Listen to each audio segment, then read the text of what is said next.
The rain came down in sheets. A relentless curtain that turned the world gray and blurred the edges of my heart.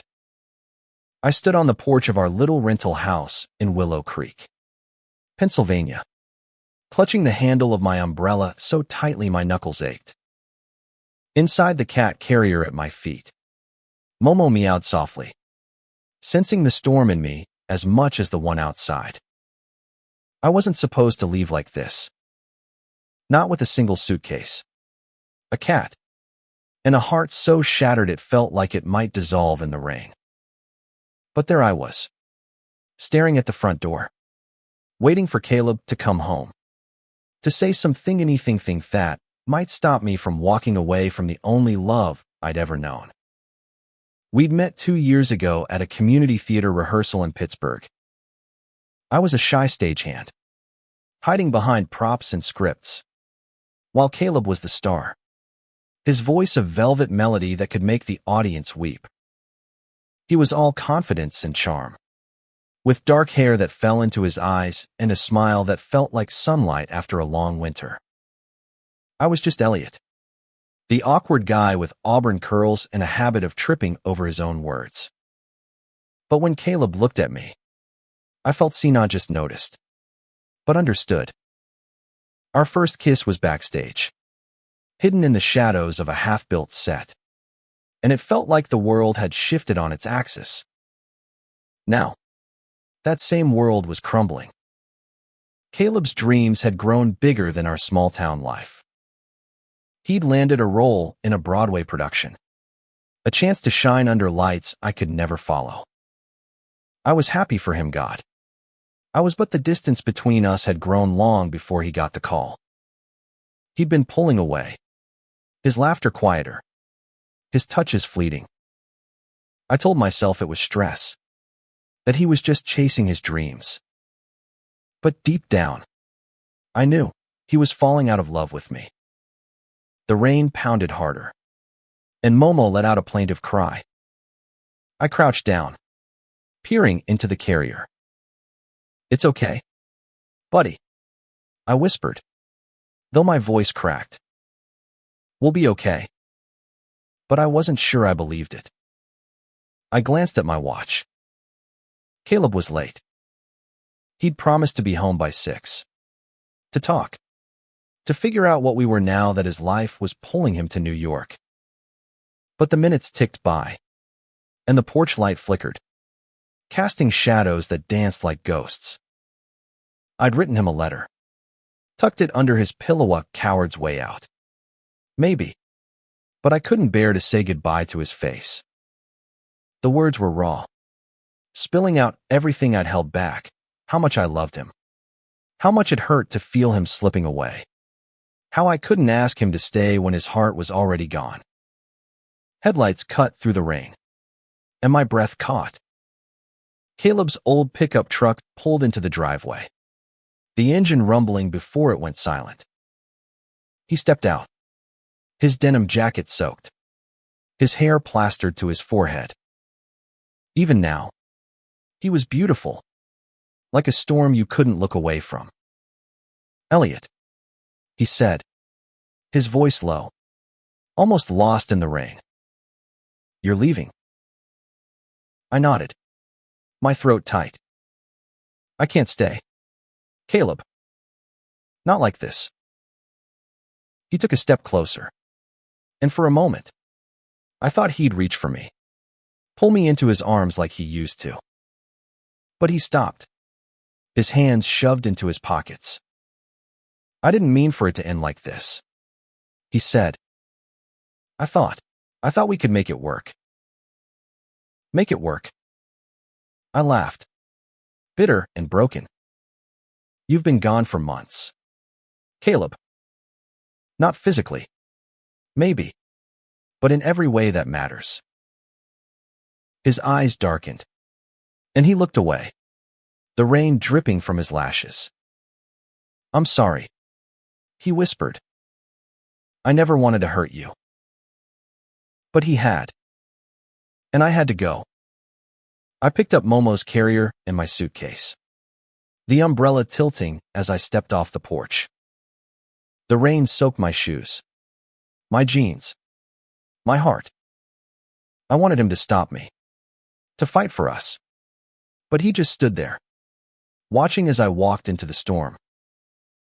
The bus station was a half-mile walk, and by the time I reached it, I was drenched despite the umbrella. The neon sign flickered, casting a sickly glow over the empty benches. I sat down, Momo's carrier on my lap, and tried to breathe through the ache in my chest. The letter I'd left for Caleb played over in my mind. Each word a knife, I love you, but I can't keep waiting for you to love me back. The bus to Philadelphia wasn't due for another hour. I stared at the rain-slicked pavement, wondering where I'd go next. I had a cousin in Philly who'd offered me a couch. But beyond that, my future was a blank page. All I knew was that I couldn't stay in Willow Creek, surrounded by memories of Caleb's laughter, his touch, the way he'd hum show tunes while making breakfast. A car pulled up, and my heart stuttered. It was Caleb's truck. He got out, the rain still falling, and walked toward me, his face a mix of determination and desperation. "Elliot, wait," he called, his voice cutting through the storm. "Please." I stood, clutching Momo's carrier like a shield. "What are you doing here?" "I read your letter." He held it up, the paper soggy and crumpled. "You think I don't love you? You think I could just let you walk away?" I shook my head, tears mixing with the rain on my cheeks. "You've been letting me go for months. Caleb, I'm just making it official." He closed the distance between us, his hands cupping my face, his thumbs brushing away the wet strands of hair. "I'm an idiot," he said, his voice breaking. I got scared. Okay. Scared of how much I love you. Scared of what it means to want you in this big, stupid dream at the same time. But I don't want to lose you. Elliot. I can't. His words hit me like a wave, pulling me under. I wanted to believe him, to fall into his arms and pretend we could go back to how things were. But trust, once broken, is a fragile thing to rebuild. "I need time," I said finally, stepping back. "I need to figure out who I am without you." Caleb's hands fell to his sides, and he nodded, his eyes glistening. "I'll wait," he said, "however long it takes." The bus pulled up, its headlights slicing through the rain. I boarded, Momo meowing softly as I took a seat by the window. Caleb stood outside, soaked and still, watching as the bus pulled away. I pressed my hand to the glass, my heart a tangle of love and pain, and whispered, "Goodbye." Philadelphia was louder than Willow Creek, a city that never seemed to sleep. I crashed on my cousin Sarah's couch, Momo curled up beside me, his purring the only thing keeping me grounded. The days blurred into weeks, each one a struggle to piece myself together without Caleb's presence anchoring me. I found a job at a small bookstore in Center City, shelving novels and recommending poetry to customers who rarely listened. The work was quiet, meditative, but it couldn't fill the void Caleb had left. I'd catch myself staring out the shop's window, half expecting to see him walk by, his denim jacket slung over his shoulder, that crooked smile lighting up his face. But he was in New York now, probably dazzling audiences under Broadway lights, while I was here, trying to remember how to breathe. Sarah noticed the shadows under my eyes, the way I'd flinch at love songs on the radio. "You need to get out, Elliot," she said one evening, tossing me a flyer for a local open mic night. "You used to love performing." Maybe it's time to find that spark again. I hesitated. The stage had always been Caleb's domain, not mine. But the idea of reclaiming something for myself, something that wasn't tied to him, felt like a lifeline. So I went, clutching a notebook filled with half-finished poems I'd written in the sleepless nights since I'd left. The open mic was in a cozy coffee shop, the kind with mismatched chairs and fairy lights strung across the ceiling. I signed up, my hands shaking, and waited my turn. When I stepped onto the stage, the spotlight felt like a judgment, but I closed my eyes and let the words spill out, words about rain, about love that lingers like a bruise, about a boy who left his heart in a small town. The applause was soft but warm, and for the first time in weeks, I felt alive. Afterward, a guy approached me, his eyes kind and his smile shy. His name was Leo, a painter with calloused hands and a laugh that sounded like wind chimes. He bought me a coffee, and we talked until the shop closed. About art, about loss, about the way the world feels too big sometimes. Leo was different from Caleb. Where Caleb was a storm, Leo was a steady breeze, gentle but persistent. He'd show up at the bookstore with sketches of cityscapes, or invite me to art galleries where we'd make up stories about the people in the paintings. Slowly, I started to smile again, to laugh without feeling guilty. But every time Leo's hand brushed mine, I'd think of Caleb, of the way his touch used to set my skin on fire. One night, Leo invited me to his studio, a cluttered loft filled with canvases and the smell of turpentine. He showed me a painting he'd been working on, a silhouette of two figures under an umbrella, their faces blurred but their closeness unmistakable. "It's inspired by you," he said, his voice soft. "The way you carry your heart, like it's both broken and beautiful." I didn't know what to say. Part of me wanted to lean into him, to let his warmth fill the cracks Caleb had left. But another part of me was still tethered to Willow Creek, to the boy who'd promised to wait. "I'm not ready," I admitted, my voice barely above a whisper. "Not yet." Leo nodded, his eyes full of understanding. "I'll be here," he said, "when you are." Back in my tiny corner of Sarah's apartment, I started writing again, not just poems, but letters I never sent. Letters to Caleb, filled with questions I was too afraid to ask. Are you happy? Do you miss me? Did I ever really matter? I'd seal them in envelopes and tuck them into a shoebox under the couch, a secret archive of my heartbreak. One evening, while sorting through old photos on my phone, I found a video of Caleb and me from last summer. We were at a lake near Willow Creek, splashing each other and laughing until we were breathless. His arm was around me, his lips pressed to my temple, and I looked so happy it hurt to watch. I played it over and over, letting the memories cut deeper each time. Sarah caught me crying and sat beside me, her hand on my shoulder.